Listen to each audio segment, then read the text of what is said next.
In a move that has reignited global trade tensions, Donald Trump has proposed a sweeping 50% tariff on all European Union imports, set to take effect on June 1st, 2025.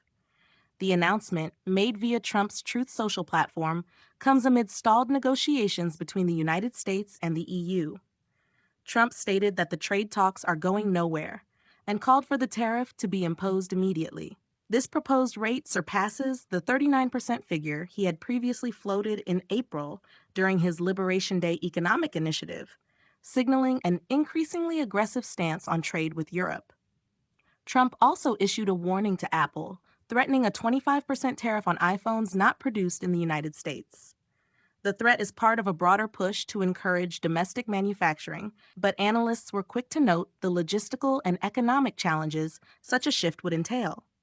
Apple's global supply chain, deeply rooted in Asia and built over decades, makes the notion of relocating iPhone production entirely to the US highly impractical. As a result, many experts see the move as more symbolic than actionable. The financial markets reacted swiftly and negatively. Major European stock indices, including those in Germany and France, dropped nearly 3%, while the broader Stoxx 600 index fell by more than 2%. In the U.S., the S&P 500 and NASDAQ Composite each declined about 0.8%, as investors weighed the potential fallout of a renewed transatlantic trade war. Companies with substantial U.S.-EU trade exposure, such as BMW, Stellantis, and SAP, experienced notable share price declines. Apple's stock also fell 2.6% following the tariff threat. This latest escalation follows earlier moves to reshape global trade dynamics.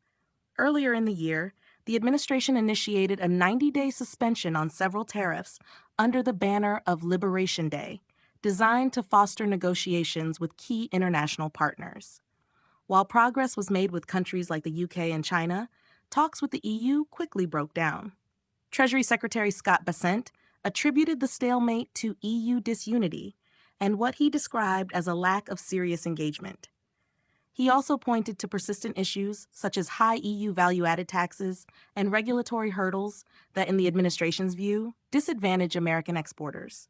If enacted, the 50% tariff could trigger immediate retaliation from the EU, which has already indicated plans to target over $100 billion in U.S. goods. The result could be a full-blown trade war, disrupting global supply chains, increasing prices for consumers and businesses, and slowing economic growth on both sides of the Atlantic.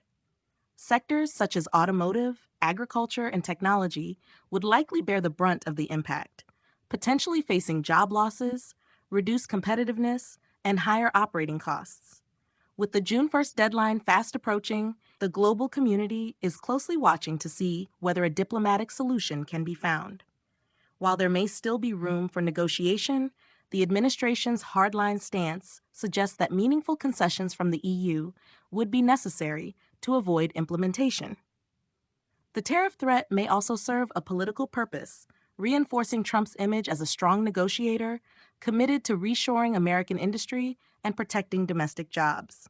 Beyond the immediate economic implications, the proposed tariff risks straining one of the world's most important international alliances. It could redefine U.S.-EU trade relations and set a precedent for more confrontational economic policies. Whether this turns out to be a strategic bargaining tool or the beginning of a deeper rupture remains to be seen.